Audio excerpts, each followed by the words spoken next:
Olá, pessoal. Hoje a gente vai trabalhar um pouco sobre o controle do câncer de mama.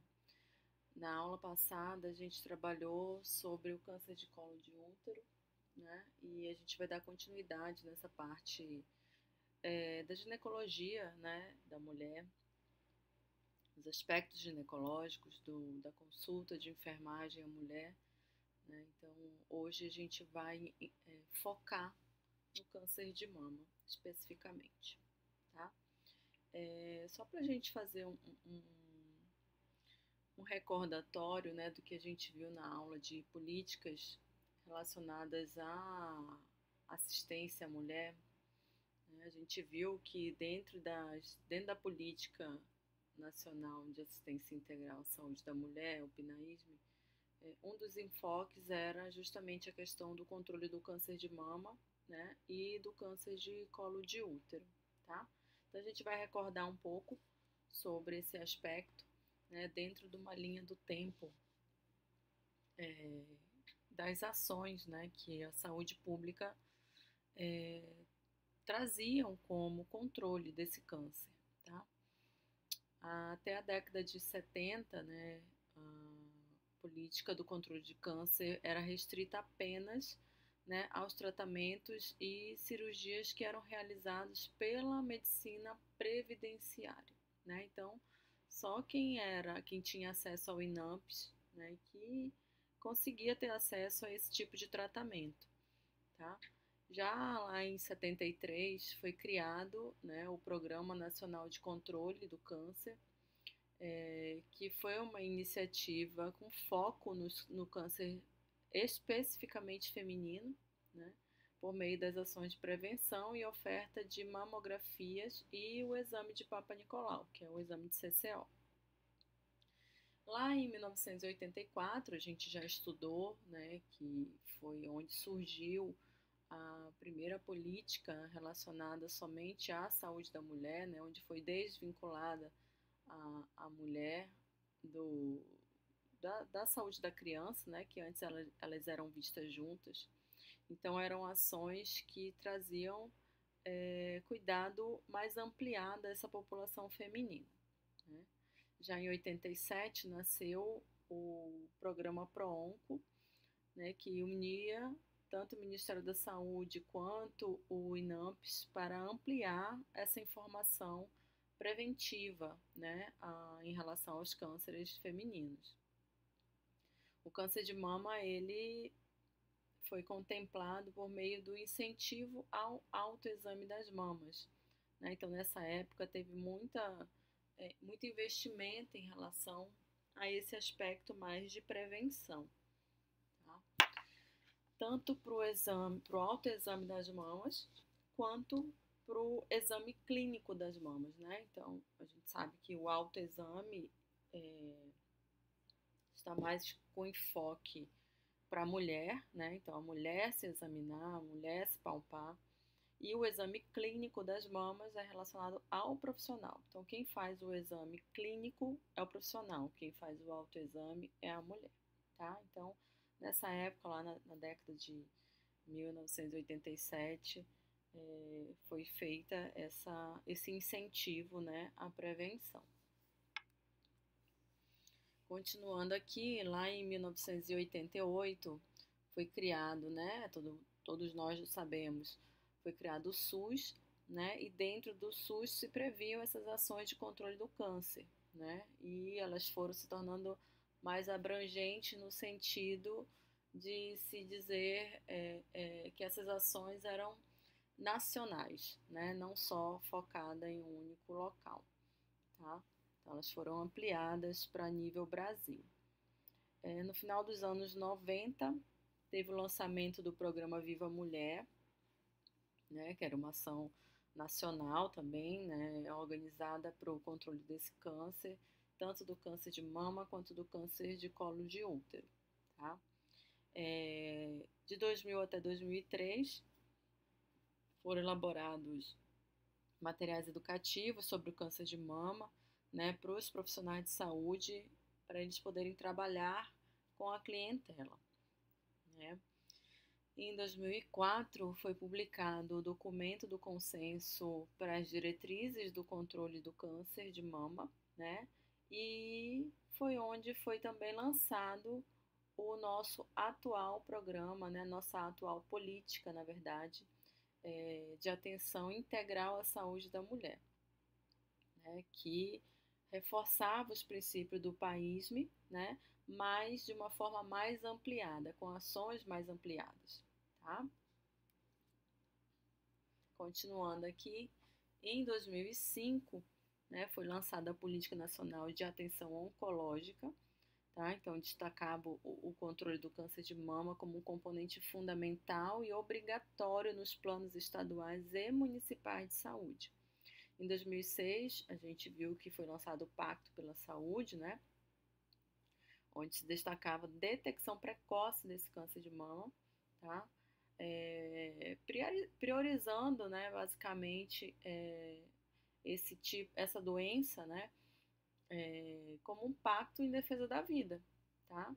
Então, quanto mais precocemente era identificado, né, mais chances de cura, né, essa mulher tinha. Então, essa ação foi incluída dentro desse pacto em 2006.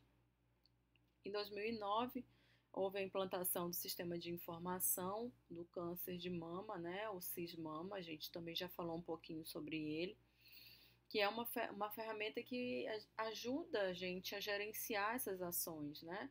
Então, quando a gente tem dados compilados, a gente consegue analisar a situação de saúde e traçar ações mais efetivas, né? De 2010 a 2011, né, foi o lançamento das recomendações para redução da mortalidade do câncer de mama no Brasil, que abrange ações desde a promoção da saúde até os cuidados paliativos, né? Porque a gente sabe que dentro desse leque de detecção do câncer, a gente vai também, infelizmente, encontrar mulheres que vão ser detectadas no estágio mais avançado e que a cura ela já não é mais possível, né? Então, os cuidados paliativos eles têm que entrar dentro desses cuidados do câncer de mama, tá? Então, em 2010 e 2011 foi se recomendado isso, tá? Em 2011 ainda também foi lançado o Plano de Fortalecimento da Rede de Prevenção, Diagnóstico e Tratamento do Câncer, que enfatizou esse controle do câncer de mama, né? E o lançamento do Plano de Ações Estratégicas para o Enfrentamento das Doenças Crônicas Não Transmissíveis, né? Que inclui as ações de controle do câncer. A gente sabe que o câncer é uma doença crônica, né? Ela tem tratamento, muitas vezes tem cura, dependendo do estágio em que ele é detectado, né? Mas é uma doença que mesmo com a cura a gente precisa de um tempo maior de controle, né, dessa pessoa. Então a gente faz um acompanhamento mais prolongado, né? Porque as chances de recidiva elas podem acontecer. Então ela está dentro do rol de doenças crônicas não transmissíveis, tá? Em 2012 foi instituído o Programa Nacional de Qualidade de Mamografia, e também houve o lançamento nacional para o reforço do diagnóstico precoce e das recomendações para o rastreamento mamográfico, né? Então, foram feitas ações bem efetivas, né, nesse ano, para se alcançar o maior número de mulheres, né, com diagnóstico precoce, tá? Em 2013, foi realizada uma atualização do sistema de informação do câncer, né? Então, foi criado o SISCAM e o lançamento da Política Nacional de Prevenção e Controle do Câncer, onde foi atualizada a Política Nacional de Atenção Oncológica. E em 2015 foi publicado, né, as diretrizes para a detecção precoce do câncer de mama no Brasil. Logicamente elaborada dentro das bases de sistematização, né, com evidências científicas atuais, né? A gente ainda não tem com diretrizes depois dessa que foi lançada em 2015, né? Então essa é a diretriz em que a gente se baseia até hoje, né? Muito provavelmente haverá atualização dessa diretriz, tá? Mas atualmente é com ela que a gente está trabalhando. Em relação um pouquinho da epidemiologia desse câncer, né? Vamos falar um pouco sobre como esse câncer se comporta dentro da população. Então, em 2017, aqui no Brasil, foram 16.724 óbitos por câncer de mama. Isso equivale a um risco de 16,16 mulheres, né, por 100 mil, 16,16 casos por 100 mil mulheres, tá, de câncer são detectados. Então, não existe, a gente sabe que não existe somente um fator de risco para o câncer de mama, né? Mas a idade acima dos 50 anos, ela é considerada um dos riscos mais importantes, tá? Para detecção do câncer. No Brasil ainda é estimado que 66 mil novos casos para cada ano do triênio entre 2020 a 2022. Então, isso corresponde a um risco estimado de 61,61 por 100 mil mulheres, né? Então, a estimativa para esses anos de 2020 até 2022 são de mais de 66 mil casos a cada ano. Tá? Então, o câncer de mama ele ocupa a primeira posição mais frequente em todas as regiões brasileiras, tá? E aqui no Centro-Oeste, a estimativa é um risco de se ter câncer de 45,24 por 100 mil mulheres, tá? Isso aqui na região Centro-Oeste. Bom, agora vamos um pouco para a anatomia e fisiologia dessa mama, né? A gente sabe que a mama ela é formada por alguns componentes, né? Dentre eles o tecido subcutâneo, né? Os lóbulos mamários, os ductos mamários, né? A areola e o mamilo, tá? Então, anatomicamente, a mama está composta por esses componentes. Temos também, né, os linfonodos, né, a rede linfática. A gente tem os linfonodos paraesternais e os mediastinais anteriores, tá? A gente tem os linfonodos axilares, os interpeitorais e os frênicos, tá? Então, a gente vai ver que mais para frente a gente vai entender, né, a importância desses linfonodos aí na detecção, né, do câncer e por que eles são os primeiros, né, a serem acometidos aí no caso da presença de um câncer de mama, tá? Então, o que é esse câncer, né? Ele é a proliferação anormal das células, né? Ele prolifera normalmente essas células, tá?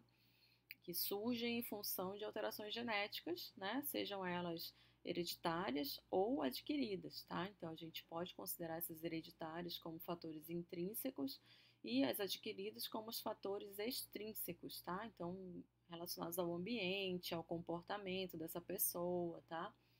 E dentre os tipos mais comuns de câncer de mama, né, a gente pode encontrar o carcinoma ductal in situ, o carcinoma lobular in situ, né? Então, esses dois tipos de câncer, eles estão mais localizados ali naquelas estruturas, tá? Então, o carcinoma ductal, ele é proveniente do ducto mamário, tá? O carcinoma lobular, ele é proveniente dos lóbulos mamários, tá? Mas eles ficam ali, situados nessas estruturas, tá? Já o carcinoma ductal invasivo e o lobular invasivo, eles já ultrapassam o limite daquela estrutura em que eles iniciaram, tá? Então, eles invadem outros tecidos vizinhos, certo? Então, o ductal, né, ele inicia no ducto, mas ele ultrapassa o tecido ductal, e o lobular, ele inicia no lóbulo mamário, mas ele ultrapassa, né, por ser invasivo, ele invade outras estruturas ali na região, tá? Visualmente aqui, para vocês identificarem o que eu acabei de falar, né? Então, a gente tem aqui o ducto, um ducto normal, tá? E outro ducto mamário que foi acometido, né, por um carcinoma, tá? Mas ele é in situ, ou seja, ele está situado ali dentro daquela estrutura em que ele iniciou as alterações celulares, tá? Aqui a mesma coisa, o carcinoma lobular in situ, né? Por ele ser in situ, ele está localizado a essa estrutura lobular, tá? Então, aqui em cima vocês percebem um lóbulo normal, né? E aqui embaixo vocês percebem um lóbulo em que eu tenho alterações celulares, né, neoplásicas, tá? Mas ele fica localizado ali dentro dessa estrutura. Já o ductal invasivo, né, e o lobular invasivo, eles iniciam dentro da estrutura, né, mas eles começam a invadir os tecidos adjacentes, tá? Então, a mesma coisa aqui dentro do ducto e dentro do lóbulo, tá? Inicia dentro da estrutura, mas invade o tecido. E aí o câncer, ele também é classificado de acordo com seus estágios, né? Então, a gente tem o estágio 1, o 2, o 3 e o 4, tá? Para classificar esse tipo de câncer. Então, o câncer em estágio 1 é aquele câncer que ainda é pequeno, né? Não se disseminou para o linfonodo, ele está localizado ali naquela pequena área, tá? O máximo em que ele dissemina num linfonodo sentinela, que é aquele que fica mais inflamadinho, mas, né, é um linfonodo que a gente consegue palpar diferente dos linfonodos quando eles estão normais, tá? Então, a gente chama isso de linfonodo sentinela, é aquele alarme, né, que está acendendo, né, de que alguma coisa ali naquele local realmente não está legal, não está normal, tá? Já um câncer em estágio 2, eles já são maiores, né, que do estágio 1, obviamente, e ele já se disseminou para algum linfonodo aí, tá? Alguns linfonodos aí no caso, tá? O estágio 3, ele já é um tumor maior, né? Já está crescendo próximo aos tecidos ali, ou já se disseminou para vários linfonodos ali ao redor, tá? Já um câncer em estágio 4 é um câncer que a gente considera já no estágio avançado, tá? Então, além dele já estar maior de tamanho, né, esse nódulo, dele já ter se disseminado para vários linfonodos ali próximos, né, na proximidade ali desse nódulo, ele também já pode ter se disseminado para outros órgãos, outros tecidos, tá? Então, já é um câncer que a gente considera em estágio de metástase, tá? Então, ele já ultrapassou os limites daquele local e já está indo para outro tecido, para outro órgão, tá bom? Bom, em relação aos fatores de risco para esse câncer, né? Os principais que a gente conhece, né? Estão ligados à idade, né? Aos fatores genéticos e aos fatores endócrinos, tá? Então, a idade consideramos a idade ainda um fator bem importante, né? Um fator de risco bem importante para o câncer de mama, tá? Então, o risco de se ter câncer de mama na faixa etária acima de 50 anos é de 70 a 80% de chance, tá? Então, os tumores diagnosticados são a maioria em mulheres acima de 50 anos de idade. A gente sabe que essa epidemiologia vem modificando, né, a cada ano. A gente tem mulheres mais jovens sendo diagnosticadas com câncer de mama, mas a gente vê sempre um fator associado também à questão hereditária, genética, né? Quando a gente vai fazer uma anamnese mais profunda, a gente consegue identificar que dentro da família já tem casos, né? Então, assim, quando a gente detecta em mulheres mais jovens, geralmente ela já tem um histórico familiar aí para trás, tá? E a mortalidade, obviamente, ela também vai aumentando com a idade, tá? Bom, então, os fatores de risco, né, que a gente pode relacionar aqui, a gente sabe que a idade, ela está no topo, né, então é o mais importante aí que a gente pode considerar, mas também temos a menarca precoce, né, então a menina que teve a primeira menstruação antes dos 12 anos, menopausa tardia, né, naquela mulher que entrou na menopausa após os 50 anos de idade, a primeira gravidez após os 30 anos, uma mulher que nunca pariu, né, então a nuliparidade também é um fator de risco, doença benigna da mama, né, então algumas doenças benignas da mama, elas podem ser um fator de risco, tá, por exemplo, mulher que tem uma doença fibrocística da mama, né, vários nódulos fibrocísticos, tá? História familiar, câncer de mama prévio e outros fatores que a gente considera como fatores extrínsecos, né? Então, os ambientais ou os comportamentais, né? Então, por exemplo, mulher que realizou reposição hormonal, né, nela na menopausa, mulheres que fazem ingestão de bebida alcoólica, que têm excesso de gordura corporal, né? Então, a obesidade ela é um fator de risco importante também, como fator extrínseco. Há mulheres que foram submetidas à radiação ionizante em tórax, né? Então, raio-x, mulheres que fazem mamografia fora do período recomendado, né? Fazem anualmente. Então, assim, tem critérios para se avaliar isso, né? Então, a gente não pode ficar se expondo, né, dessa maneira. Então, por isso que não é recomendado fora dessa faixa etária, né, que o Ministério da Saúde recomenda para se fazer mamografia, é, por conta disso, né, o risco também da mulher desenvolver um câncer pela radiação, ele também, né, é um fator a se considerar, tá? E o uso de tabaco também é um fator de risco. Ainda dentro desses fatores de risco, a gente pode considerar, né, a atividade física como um fator protetor.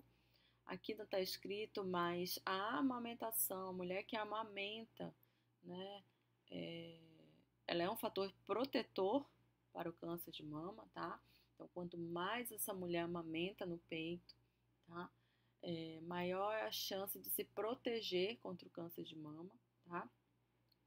E em relação ao uso de contraceptivos orais, ainda não se chegou a um consenso, né, em relação a evidências científicas que realmente comprovem a relação do uso do contraceptivo oral com o câncer de mama, tá? Então ainda há conflitos aí entre essa conclusão, tá? Bom, dentro dos grupos de população, né, com risco que a gente pode considerar com risco muito elevado, tá? Então a gente viu ali os fatores de risco, mas tem pessoas que têm risco muito elevado para desenvolver o câncer de mama. Então vamos ver aqui. Então, mulheres com história familiar de pelo menos um parente de primeiro grau. Quem são esses parentes de primeiro grau? Mãe, irmã, filha, tá? Com diagnóstico de câncer de mama abaixo dos 50 anos de idade. Então, isso é um risco muito elevado para a mulher ter câncer de mama. Então, lembra que eu falei antes, né? Hoje, epidemiologicamente, essa doença está se comportando cada vez mais em mulheres mais jovens, mas quando a gente vai observar o histórico familiar dessa mulher, provavelmente ela já teve, né, casos dentro da família dela, tá? Então, um parente de primeiro grau, tá, com câncer, diagnóstico de câncer de mama antes de 50 anos, é um fator de risco elevado. Outro fator de risco é mulheres com história familiar de pelo menos um parente de primeiro grau, sendo ela mãe, irmã ou filha, com diagnóstico de CA bilateral, né, de mama bilateral ou CA de ovário em qualquer faixa etária, tá? Outro fator, mulheres com história familiar de câncer de mama masculino e mulheres com diagnóstico histopatológico de lesão mamária proliferativa com atipia ou neoplasia lobular in situ, tá?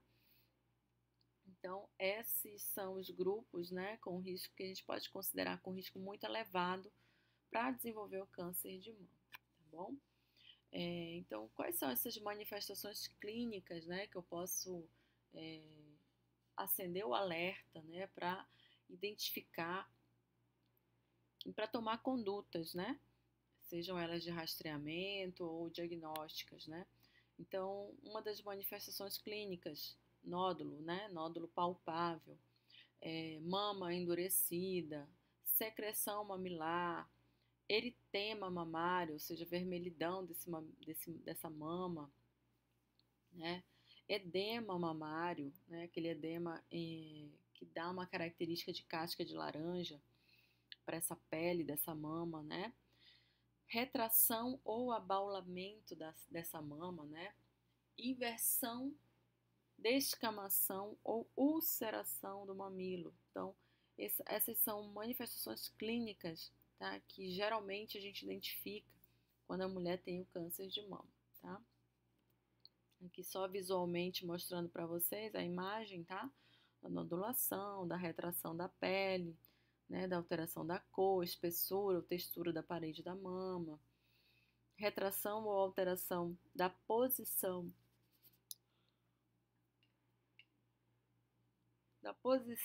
ou da forma do mamilo, né? Então, um mamilo retraído, tá? Um mamilo endurecido, né?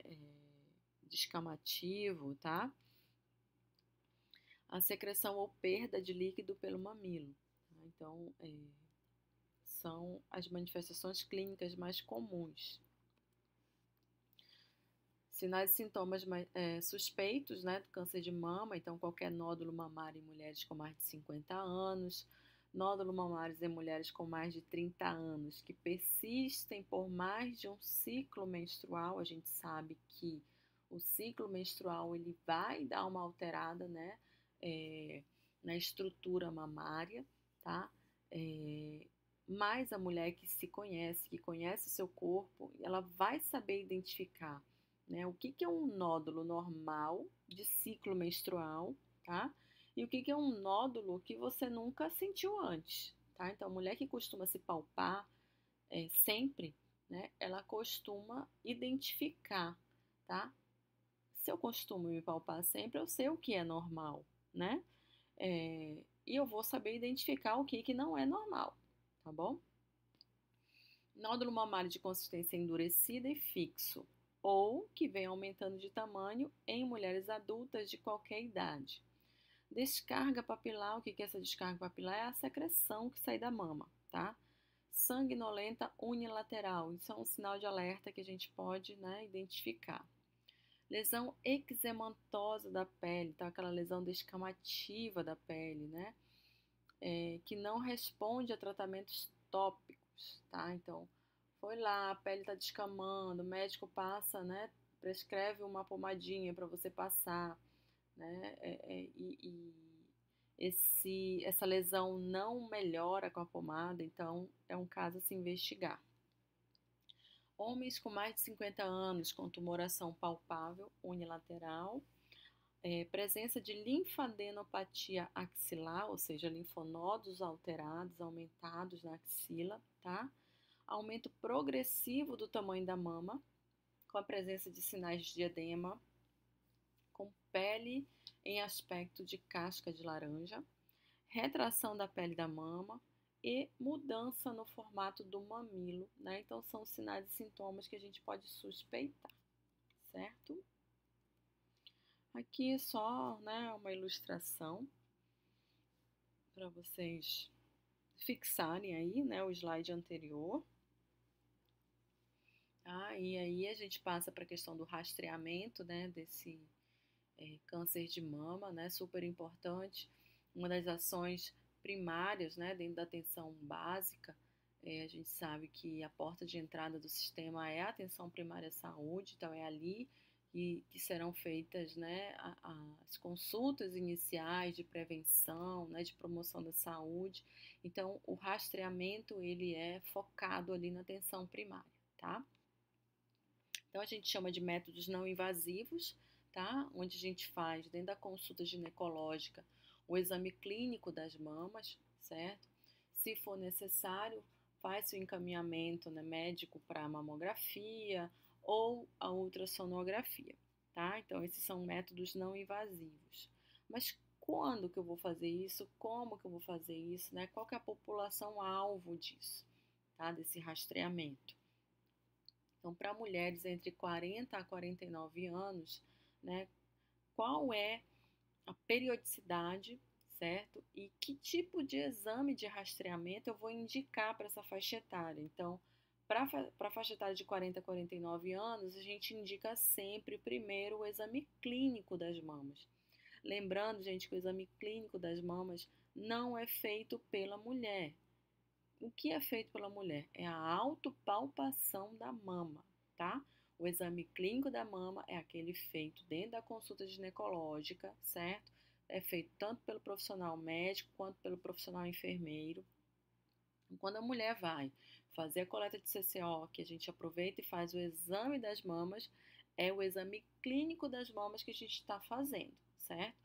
Então, anualmente é recomendado para essas mulheres na faixa etária de 40 a 49 anos o exame clínico da mama anual, certo? Se houver alguma alteração, aí sim a gente indica a mamografia, certo? Então, se eu estou fazendo lá o exame clínico da mama, identifiquei alguma coisa, já encaminho para o médico da unidade ali naquele momento e ele já, né, faz a solicitação da mamografia, tá? Isso se for necessário, certo, gente? O rastreamento para essa faixa etária de 40 a 49 anos é exame clínico da mama, ok?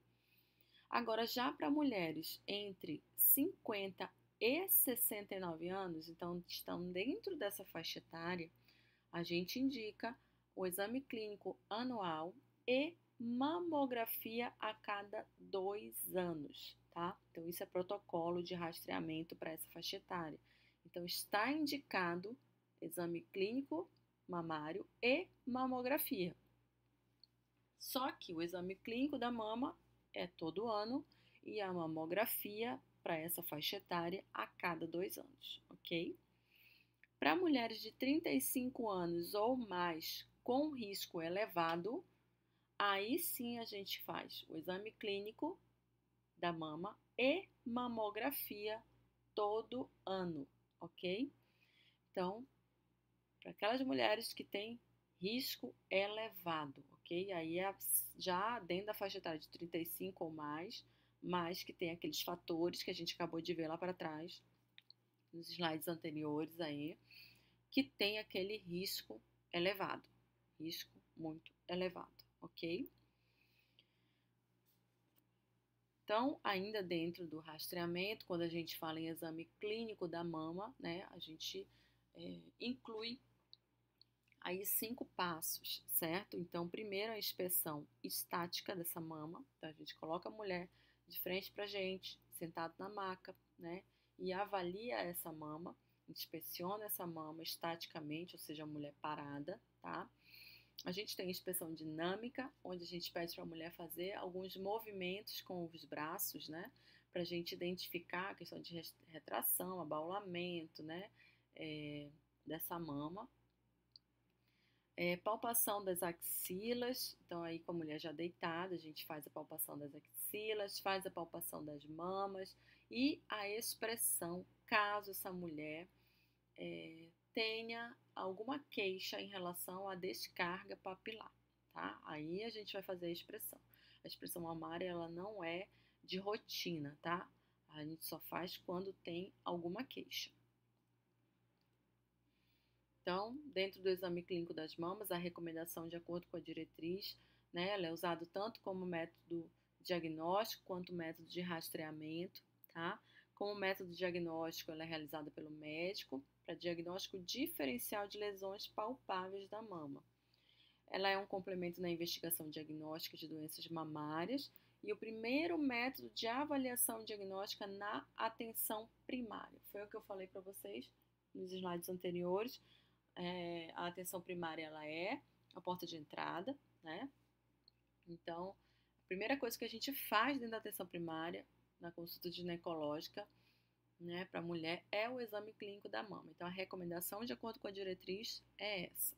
Então, como rastreamento, ele é entendido como um exame de rotina feito pelo profissional de saúde, tanto enfermeiro quanto pelo médico, tá? É realizado em mulheres saudáveis, sem sinais e sintomas suspeitos de câncer de mama, tá? Então, para todas as mulheres a gente faz esse exame.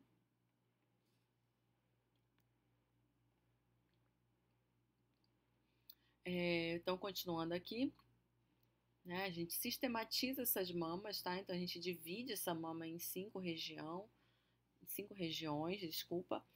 Então, a gente divide ela, né, em quadrante superolateral, quadrante superomedial, né, número 2 ali. Número 3, o quadrante inferolateral. O número 4, o quadrante inferomedial. E o número 5, que é a região central ou região retroareolar, tá?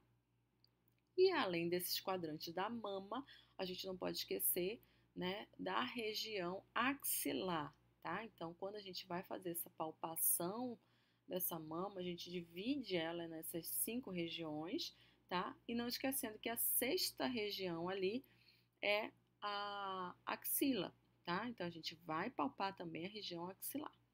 E a gente tem ali ainda algum conteúdo mamário, tá? Tem pessoas, tem mulheres que têm tecido mamário bem prolongado ali para a região axilar, tá?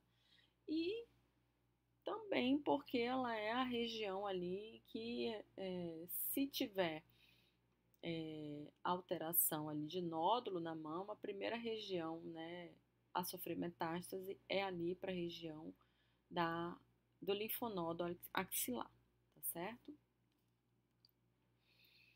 Então, dentro da localização primária do câncer, né, essa imagem mostra a porcentagem onde o câncer é mais acometido, tá? Então, aqui nessa região do quadrante superior esquerdo, é, é onde mais é detectado o câncer de mama, tá? Em menor proporção, a gente detecta ali naquele quadrante inferior interno, né? Ali embaixo, o inferomedial, tá?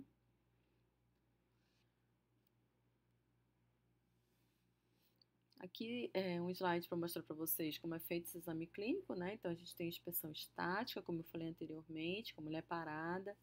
A inspeção dinâmica, a gente pede para a mulher fazer alguns movimentos com os braços, né? Para a gente poder identificar, tá?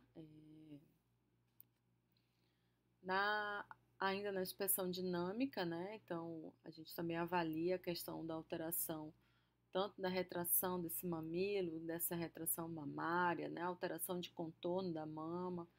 Só lembrando para vocês que a mama ela não é exatamente uma igual à outra, ela tem uma diferença de tamanho, mas a diferença de tamanho ela não é tão enfatizada como nessa imagem que vocês estão vendo, tá?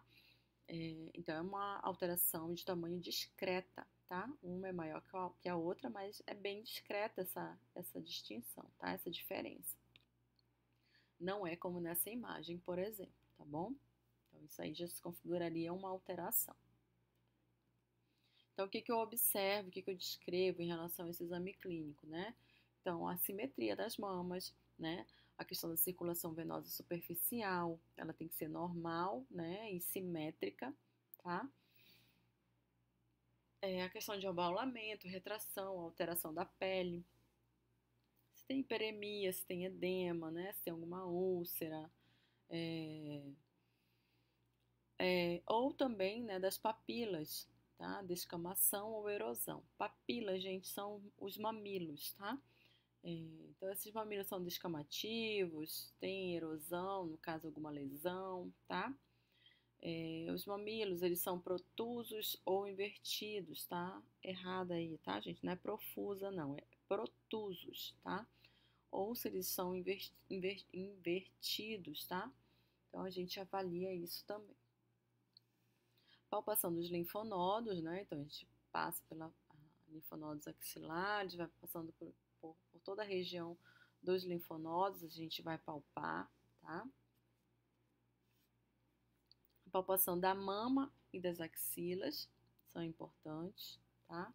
Então, tem uma sistemática de palpação, certo? Então, a gente palpa na vertical, palpa por quadrante, palpa em espiral, tá? E o quadrante superior externo a gente prolonga para a região axilar, tá? Em relação à expressão da mama, né? Só é indicada, como eu já falei antes para vocês, se a mulher tiver queixa de alguma perda de secreção mamária, mamilar, tá? Então, a expressão ela deve ser suave. Por quê? Porque a gente só configura como uma alteração se essa descarga papilar ela é espontânea, tá? Então, se ela for espontânea, o mínimo de força que eu fizer nessa expressão já vai ser suficiente para o líquido sair, tá? Então, eu não preciso fazer uma expressão vigorosa. E ela não deve, né, relembrando aqui, ser realizada como rotina da consulta ginecológica, tá? Então, só relembrando aqui, repetindo, só é indicada se a mulher tiver queixa, ok? Então, aqui a gente tem alguns tipos, né, de descarga papilar. Então, líquido esverdeado, descarga láctea, descarga de múltiplos ductos, né? Descarga de um único ducto, certo? Então, essas secreções elas têm que ser investigadas, tá? Às vezes a mulher, por exemplo, tem uma descarga láctea, mas não está no período de amamentação, né? Pode ser alguma alteração no hormônio, né, da prolactina, então tem que fazer dosagem hormonal, tá? Um líquido esverdeado ou amarelado, geralmente algo relacionado a hormônios também, né? Então, tem que se fazer uma investigação mais aprofundada, tá? Agora, líquidos transparentes e líquidos sanguinolentos ou rosados, né? Estão bem ligados a alguma alteração mamária, tá? Então, tem que ser investigado. Os principais achados, né, no exame clínico da mama que necessitam de referência urgente para investigação diagnóstica, né? Então, a gente tem aqui o nódulo mamário de consistência endurecida e fixo, independente da idade, tá? O nódulo mamário persistente por mais de um ciclo menstrual em mulheres com mais de 30 anos ou presente depois da menopausa. Nódulo mamário em mulheres com história prévia de câncer de mama, tá? Então é importante a gente investigar. Nódulos em mulheres com alto risco para o câncer de mama, aquele slide que a gente viu anteriormente. Alteração unilateral da pele da mama, ou seja, eczema mamário, edema cutâneo semelhante à casca de laranja, retração ou distorções do mamilo, então tem que ser investigado. Descarga papilar sanguinolenta unilateral e espontânea, tá? Então, secreções transparentes ou rosadas também devem ser investigadas, como eu falei anteriormente. E homens com 50 anos ou mais, com massa subareolar unilateral de consistência firme, com ou sem distorção de mamilo associada a mudanças de pele, tá? Só para lembrar vocês, gente, existem casos de câncer de mama em homens, sim, tá? Então, a gente tem que investigar, certo? Na questão do rastreamento, então a gente viu anteriormente o rastreamento com o exame clínico das mamas, né? Agora a gente já viu o rastreamento com a mamografia, qual que é a indicação, né? Então é um exame muito realizado para diagnóstico precoce do câncer de mama, tá? Então a gente consegue diagnosticar ainda o câncer de mama lá no início, né? O inicial. Então ela é utilizada para detectar tumores pequenos e tem melhores prognósticos, né? Então, quanto menor a gente diagnostica esse tumor, né? Quanto menor o tumor, melhor é o prognóstico do tratamento dessa mulher, tá? É útil na identificação de tumores assintomáticos e impalpáveis, tá? Então, qual que é a indicação? Mulheres na faixa etária de 50 a 69 anos. A periodicidade desse exame? A cada 2 anos, certo?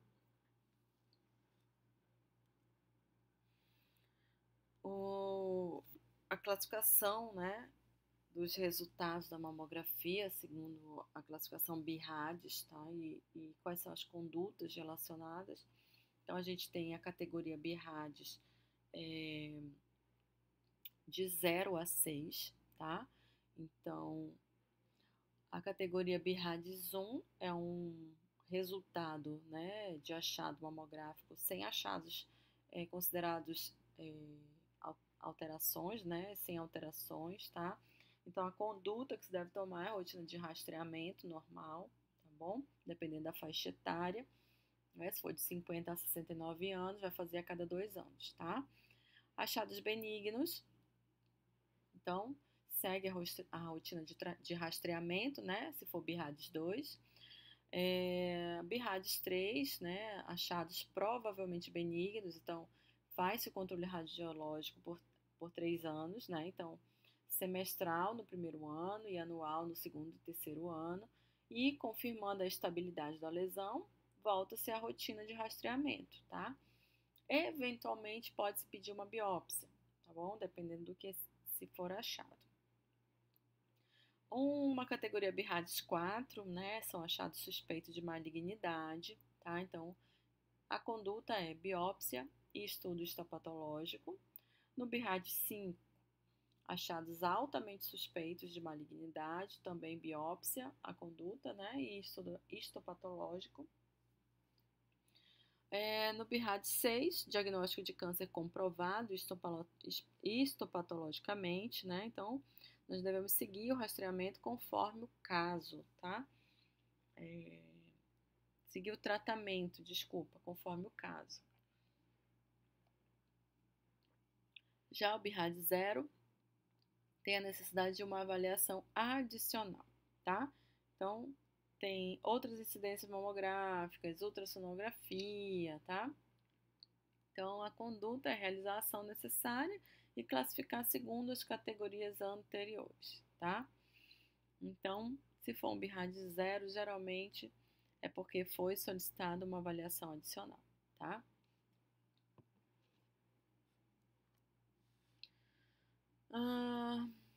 Considerando, né, a questão da faixa etária entre 40 e 49 anos, né, em relação à mamografia, por que que não é recomendado, né, o rastreamento de mamografia com a mamografia para essa faixa etária?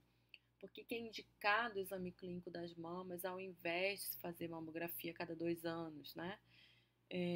Por quê, gente? Maior proporção de resultados falso positivos, tá? Então, para eu evitar excesso de exame de imagem, né? A gente já viu que um dos fatores de risco, né, é essa mulher se expor a exames radiológicos sem necessidade, tá? Evitar excesso de biópsias, tá? Caso eu ache alguma lesão que eu imagine que seja e na verdade não é, tá? Então, para se evitar isso, né? A gente evita, né? A diretriz, ela diz que não é necessário fazer a mamografia de rotina nessas mulheres, tá bom? O exame clínico das mamas, ele é suficiente nesses casos, tá bom?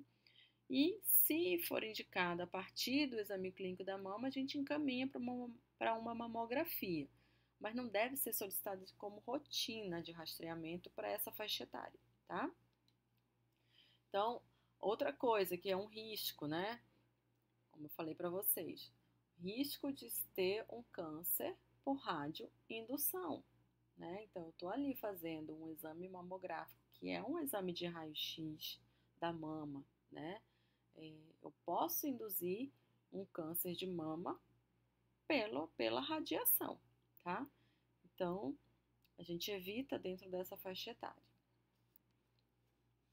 A questão do autoexame da mama, a diretriz ela se mostra contra esse ensino do autoexame da mama como método de rastreamento, tá? Porque antigamente tinha, né, muitas propagandas mesmo incentivando, né? A gente acabou de ver ali também nos slides anteriores a linha do tempo, né? Teve uma época em que se incentivava o exame, o autoexame da mama e se fazia de uma forma sistemática, né? Ensinava com uma técnica, né? Para essa mulher fazer dentro dessa técnica como fazer esse autoexame da mama. Hoje em dia, né, a gente sabe que isso não é um método efetivo para o rastreamento, mas é um método efetivo para o conhecimento do próprio corpo, tá? Como eu falei antes, a mulher que conhece seu próprio corpo, ela consegue identificar o que é normal e o que está de anormal. E isso, né, ajuda a detectar precocemente o câncer, tá? Mas o que a gente deve incentivar é a autopalpação. Quando a gente fala em autoexame, automaticamente vem na nossa cabeça o quê? É alguma coisa sistematizada, eu preciso fazer com início, meio e fim, né? Preciso fazer naquele tempo certo. Então, a gente está desencorajando essa palavra de autoexame da mama para autopalpação da mama, tá? Então, não tem uma técnica recomendada, não tem um período recomendado, tá? A mulher, ela vai se palpar, ela vai palpar essa mama no momento em que ela sentir que deve palpar, como palpar, quando palpar, tá? Então, é... e aí ela vai perceber, né, alterações, e aí ela vai procurar o serviço de saúde caso ela perceba alguma alteração, tá bom? Então, a gente encoraja a autopalpação, mas desencoraja o autoexame da mama, tá bom? Então, isso não é um método de rastreamento para o câncer de mama, tá? Bom, a questão da ultrassonografia, o que a diretriz, né, fala? A diretriz, ela recomenda-se contra utilizar a ultrassonografia como método de rastreamento, tá? Ela é utilizada sim, junto com a mamografia, quando indicada, tá? Para fazer uma investigação diagnóstica. Então, é diferente de eu fazer um exame para rastrear algo, ok? Ou seja, detectar. E é diferente de eu indicar um exame para investigar, ok? Então, ela é utilizada sim como um recurso, mas um recurso depois da mamografia, tá? Então, eu acho alguma coisa, né? Eu tenho um achado na mamografia, e aí eu utilizo o método da ultrassonografia para investigação diagnóstica de alterações mamárias suspeitas, ok? Então, ela não é utilizada como rotina de rastreamento, ok? Então, a recomendação da ultrassonografia, para que ela serve? Por ela não apresentar radiação ionizante, né? Sua acuidade diagnóstica não depende da densidade mamária, tá? Então, para qualquer tipo de mama, a ultrassonografia a gente consegue identificar, né, algumas lesões ali que, por exemplo, a mamografia não identificaria porque a mama é muito densa, por exemplo, né? Então, dificulta a identificação de certos nódulos, tá? Então, ela é utilizada concomitante, tá? Então, junto. Fiz a mamografia, identifiquei algumas coisas, mas a mama, por ser muito densa, não consigo visualizar uma visualização melhor. Então, opta-se também para fazer como alternativa, né, a ultrassonografia, tá? Então, a aplicação dessa ultrassonografia na diferenciação entre cisto e tumor sólido, né, na mama. Então, eu não consigo identificar cisto, por exemplo, na mamografia, mas eu consigo identificar cisto na ultrassonografia, certo? Assim como a mamografia, a ultrassonografia é usada ainda como método de imagem para guiar a biópsia mamária também, tá? Então, é um método utilizado sim, mas um método utilizado como diagnóstico, tá? Como conduta diagnóstica, como apoio diagnóstico, não como rastreamento, certo? As principais indicações de ultrassonografia como método diagnóstico. Então, diagnóstico diferencial entre lesão sólida e lesão cística. A gente sabe que a lesão cística ela tem conteúdo líquido dentro do cisto, né? Então, isso a mamografia não vai identificar. A mamografia ela identifica nodulações sólidas, tá? Lesões sólidas. Alteração do exame físico com lesão palpável, no caso de mamografia negativa ou mamografia inconclusiva, então faz-se a ultrassonografia. Na jovem com lesão palpável também é indicado. Nas alterações do exame clínico do ciclo gravídico puerperal e na doença inflamatória com abscesso, tá? Então essas são as principais indicações da ultrassonografia. Outro tipo de rastreamento, né? A gente tem os métodos invasivos, então o que a gente viu até o momento são métodos não invasivos, tá? Como o exame clínico da mama, a mamografia, são todos métodos não invasivos, tá? E a ultrassonografia como método diagnóstico ali junto com a mamografia. São métodos não invasivos. Os métodos invasivos incluem a biópsia cirúrgica, né? Foi identificado o nódulo, mas eu preciso tirar esse nódulo cirurgicamente para fazer a biópsia, ou a biópsia com agulha grossa, ou a punção com agulha fina, tá? Então são métodos invasivos aí, que são utilizados como rastreamento. Bom, o tratamento, né, dessa doença, a gente tem como opção a cirurgia, né, que é o principal tratamento para o câncer de mama inicial, tá? A gente tem a mastectomia radical modificada, onde é retirada, né, é realizada a retirada total da mama e o esvaziamento axilar. A gente tem também a avaliação do acometimento axilar e radioterapia como forma de tratamento local e o tratamento medicamentoso sistêmico, que no caso é a quimioterapia, tá?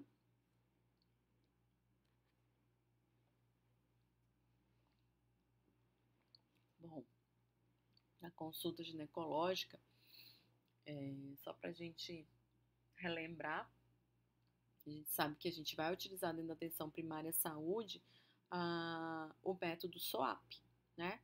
Então, a gente utilizou no câncer de colo de útero, a gente já falou um pouco sobre esse método dentro da aula do câncer de colo de útero, né? Na questão do câncer de mama, a gente também vai utilizar, tá? Lembrando que na atenção básica a gente faz prevenção, rastreamento e diagnóstico precoce. Na atenção secundária e terciária, né? A gente faz diagnóstico e tratamento, tá bom? Lembrando que o SOAP, a gente tem a classificação internacional da atenção primária, né, dentro do SOAP para fazer a questão diagnóstica, tá? Então, vamos ver um pouquinho sobre cada item desse método, né? Na questão do subjetivo,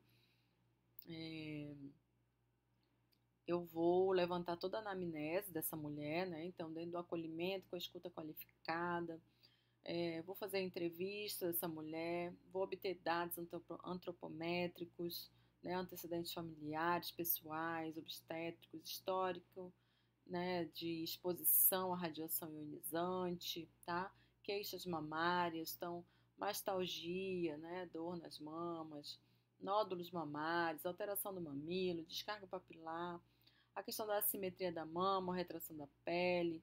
Então, todas as queixas eu vou levantar nessa parte, né, subjetiva desse item, tá?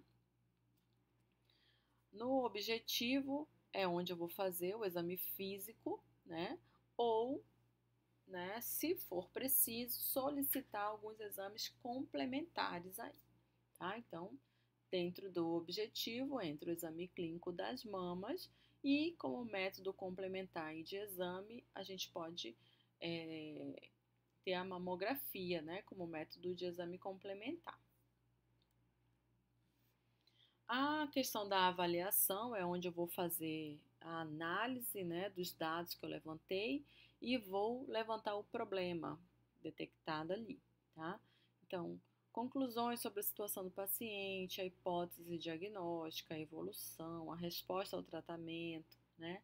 A inferências e impressões do profissional, tá? Então, tudo eu vou levantar aqui dentro da avaliação, certo? Lembrando que aqui em Várzea Grande, o nosso centro de referência é o Centro Integrado da Mulher, tá? Na questão do plano é onde eu vou levantar todas as condutas e orientações ou solicitação de exames também, se for necessário, tá? Então, em relação à prevenção, né, eu posso fazer a questão da eliminação de fatores de riscos, né, os extrínsecos eu consigo eliminar esses riscos, tá? Rastreamento, né, o exame clínico da mama, solicitação de mamografia também. Estratégia de conscientização, então toda a questão de orientações em relação a essa mulher, né, em relação ao câncer de mama para essa mulher, eu vou fazer aqui no meu planejamento, no meu plano, né, que são minhas condutas, identificar sinais e sintomas e confirmação diagnóstica, tá? Em relação ao câncer de mama, né, a gente pode colocar aqui também como um plano dentro, né, dessas condutas, participação de campanhas, né, no caso Outubro Rosa, seguir sempre a rotina de rastreamento, então sempre orientar essa mulher a voltar na unidade de saúde, né, para fazer a rotina de rastreamento, acompanhar os casos de câncer de mama para a reabilitação e estimular a autoestima dessa mulher que passou por mastectomia, tá? Então, tudo isso eu posso colocar aqui no meu plano, né? Dependendo de cada caso, eu vou avaliar. Só para a gente relembrar, né? Então, dentro da rotina do controle de câncer de mama, trouxe aqui um fluxograma para a gente relembrar e rever aqui tudo que a gente falou até o momento, tá? Então, tem alteração no exame clínico da mama, dentro da faixa etária de 50 a 69 anos. Se sim, eu vou solicitar mamografia, né? Se não, é segmento de rotina, tá? Qual que é a rotina para essas mulheres? Exame clínico da mama anualmente e mamografia a cada 2 anos, tá? Caso essa mulher que fez a mamografia dê um resultado inconclusivo, o que eu faço, né? Ou dê um resultado suspeito de provável maligno ou maligno com biópsia, já encaminha essa mulher para a unidade de referência e alta complexidade, tá? Aqui no nosso caso é o Hospital do Câncer, tá bom? Mas caso essa mulher tenha feito a mamografia e o resultado deu benigno, vamos seguir também a rotina de rastreamento, tá bom? Então, mulheres com exame clínico de mama entre 50 e 69 anos, a rotina de rastreamento, relembrando, é exame clínico a cada ano, tá? Então, exame clínico anual e mamografia a cada 2 anos, ok? Em relação à promoção da saúde e prevenção da doença, né, a gente tem os 4 tipos de prevenção, tá? A gente pode considerar como prevenção primária, né, toda a intervenção sobre o fator de risco que pode ser modificável, ou seja, fatores de risco extrínsecos, tá? Aqueles relacionados ao ambiente ou ao comportamento dessa mulher. Então, por exemplo, manutenção do peso adequado é uma coisa que eu posso modificar. Estímulo da atividade física, redução da ingesta de álcool, né? E parar de fumar são coisas que a gente consegue intervir, tá? Então, é uma prevenção primária que a gente consegue intervir nesse fator de risco. Então, a gente chama de fator de risco modificável, porque a gente consegue intervir, cessar esse fator de risco, tá? A prevenção secundária está relacionada ao rastreamento e ao encaminhamento, né, a atenção secundária para fazer diagnóstico, tá? A prevenção terciária se refere à reabilitação, ao acompanhamento e orientações e cuidados. E a quaternária, gente, ela se refere a proteger a paciente de procedimentos desnecessários, certo? Então, por exemplo, quando a gente fala que não é recomendável fazer mamografia em mulheres de 40 a 49 anos, eu estou colocando em prática a prevenção quaternária. Por quê? Porque lembra que a gente viu que nessa faixa etária eu posso ter falsos positivos, né? E quando eu tenho falsos positivos, eu posso encaminhar essa mulher para fazer exames desnecessários, né? Que vão colocá-la em riscos, certo? Então, um dos riscos. Vamos mandar essa mulher para mamografia, fazer mamografia anualmente, a cada 2 anos, né? Como rotina de rastreamento para essa mulher que está nessa faixa etária. Então, eu estou colocando essa mulher em um risco de ter um câncer relacionado à radiação, né? Então, proteger a paciente de procedimentos desnecessários é uma prevenção quaternária, tá bom? Bom, em relação às atribuições, né, do enfermeiro no controle desse câncer de mama, o que compete a nós enquanto enfermeiros, né? Primeiro, atender as usuárias de maneira integral, né? Isso, obviamente, está dentro de um dos princípios do SUS, que é a integralidade, então a gente tem que atendê-la de maneira integral. Realizar consulta de enfermagem e a coleta de exames citopatológicos de acordo com a faixa etária e quadro clínico da usuária. Realizar consulta de enfermagem e o exame clínico das mamas, tá? Então, toda consulta a gente vai realizar tanto CCO quanto o exame clínico das mamas. Solicitar exames de acordo com protocolos ou normas técnicas estabelecidas pelo gestor local. Examinar e avaliar paciente com sinais e sintomas relacionados ao câncer de colo de útero e de mama. Avaliar os resultados de exames solicitados e dos exames coletados, né? Todos de acordo com os protocolos, as diretrizes clínicas. Vou realizar encaminhamento, né, para os serviços de referência quando necessário, tá? Ou diagnosticar e tratar de acordo com os protocolos, tá? Outra coisa que a gente, né, vai fazer é prescrever tratamento para outras doenças detectadas, como as ISTs, tá? Dentro do rastreamento, tá? De acordo com os protocolos estipulados pelo Ministério da Saúde e pelo gestor. Realizar cuidados paliativos, né, na unidade básica de saúde ou no próprio domicílio, dependendo da situação em que essa paciente se encontra, tá bom? Avaliar periodicamente, né, e sempre que ocorrer alguma intercorrência, as pacientes acompanhadas, né, em acompanhamento domiciliar, tá? E, se necessário, a gente vai encaminhar para as unidades de internação.